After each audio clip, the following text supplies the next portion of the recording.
Hey guys, welcome back to our 5-day challenge to open your creative channel. This is day 2, and I'm Alicia, and I'm a mom and a writer and a business owner and a life coach.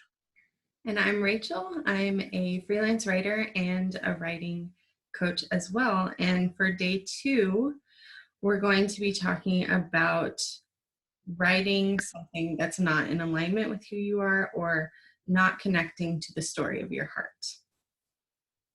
So there's a lot of people who teach how to write well, how to write poetry, how to write any genre that you want, and how to become better at the craft, how to sell your book, all kinds of helpful information that we can end up taking as law almost instead of helpful tips.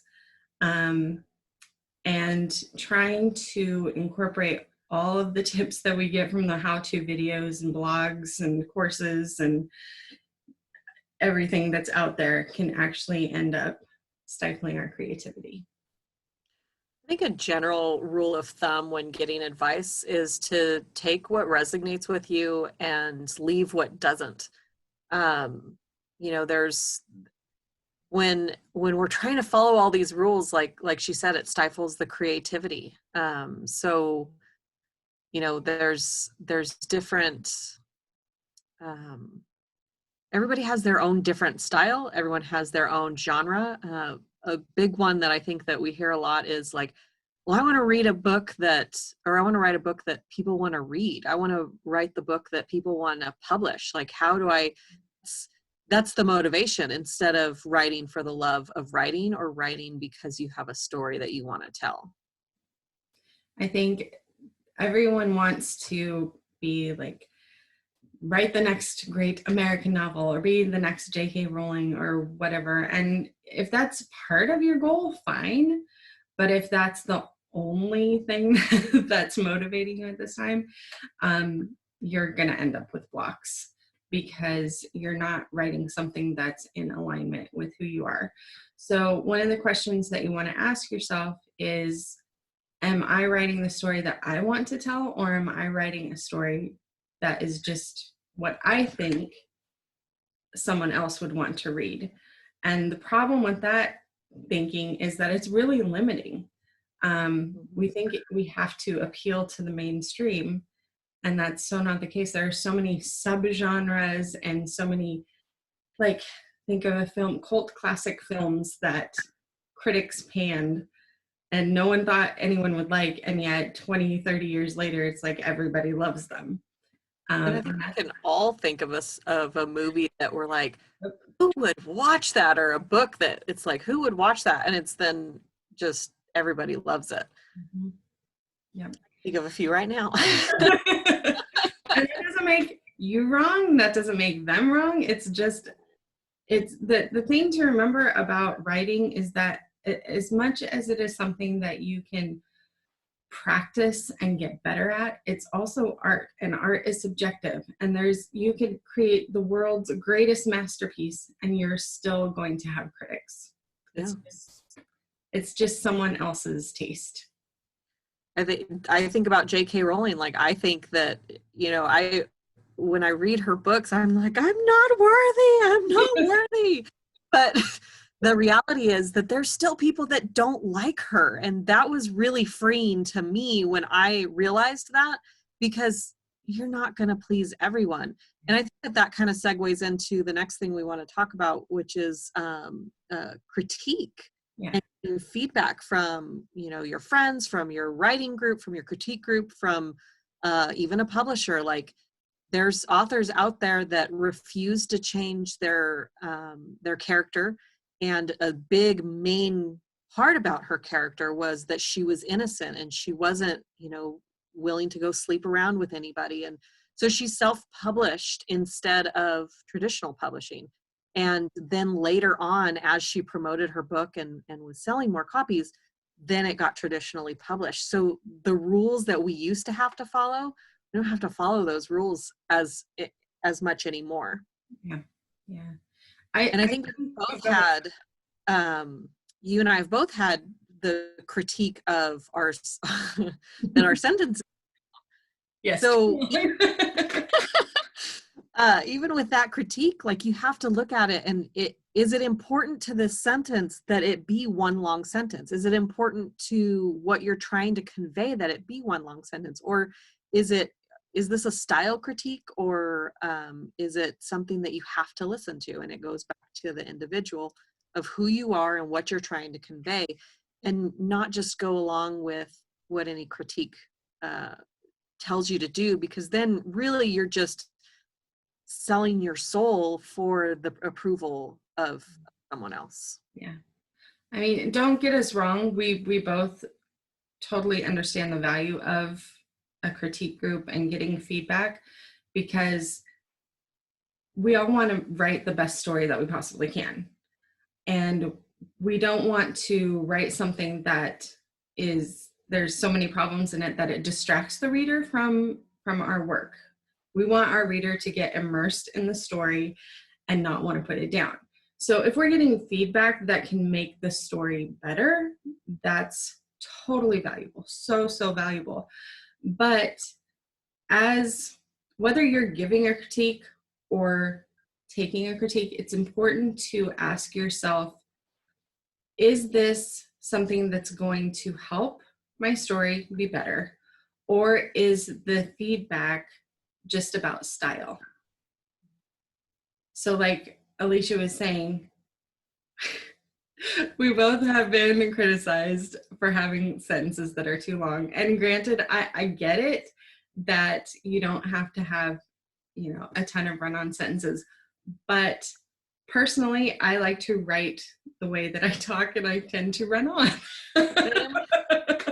I tend to ramble sometimes. But I try to watch myself so that not every sentence is going to be like 5 lines long. But I do throw some here and there because it fits for me. It fits, the character that I'm trying to convey to the audience. So, like I said, there is something to that feedback. But I'm taking back my power as a writer, and I'm choosing when to apply that criticism or critique or advice. I'm choosing to not wipe out all of my sentences and make it at a 4th grade reading level. Like that's way too choppy for my taste. It doesn't work for me. But yeah, so I think taking everything that you hear from another person with a grain of salt, whether that person is a critique partner, a beta reader, or someone who's like an expert, teaching in your English lit, bachelor's program. Yeah, they have a lot of experience and a lot of knowledge, but even what they say can be taken with a grain of salt. And I told a friend of mine, do what you got to do to get the degree, and then take what you want to take and discard the rest, because it's going to be a watered down version of what somebody else likes versus what you're really trying to convey. And most of the successful people out there, whether they're writers or actors or, other types of creators, the reason they're successful is because they're doing something that comes from their heart. Your reader is going to know if you're writing something that is not in alignment with who you are, because it's like Alicia said, it's going to feel watered down. It's going to feel like everybody else out there, but you have a unique voice and a unique point of view, and that's valuable to your reader, and it's going to resonate with them more deeply, for sure. Absolutely. So our challenge for today is for you to journal again for 15 minutes. And this time, what we want you to journal is we want you to imagine that you're on your deathbed. And a lot of people, we always hear about I wish I spent more time with my family and all that. We want you to specifically think about, what is the story that you don't want to go to the grave without telling? And you may already know Like this story has been on your mind for years and years and years, and then you might actually have to do some digging. So it depends on who you are. But what's the story that you need to tell? So once you've done that, make sure to share any aha moments with us in the comments for this video. And we also have some more writing prompts for you today. We have a fiction writing prompt and a nonfiction prompt. So the nonfiction prompt for today is to write a short, persuasive piece to your reader, encouraging them to break a bad habit that's having an adverse effect on their health, relationship, or finances, and try to convince them to make a change for the better. And our fiction writing prompt is science fiction, and it is all marriages must be approved by a department of the government, which analyzes massive amounts of data to predict the success of the union, its economical and social impact on society, the health and welfare of any child, and so on. It's such a hassle that many people opt for the government arranged marriages instead. So the cool thing about these prompts, like that prompt actually, before we started recording, we were talking about something that triggered inside of me, and like one of my beliefs about having children and how you should you should have to pass a test to have kids first. And I was like, I've never had any kind of thought about doing any science fiction writing ever. So I like my little romance box, and that's what I'm do. And then, but now I'm reading a science fiction prompt and I'm like, holy cow, I really want to write that story. And I got really excited about it. We got off on a tangent. So I also want to remind you guys that at the end of this 5-day challenge, we do have a giveaway. So stick with us.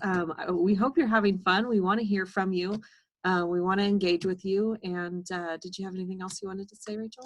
I just want to say that we did get some amazing comments yesterday from people who are willing to share their journal, what came up when they were journaling, as well as the fiction prompt.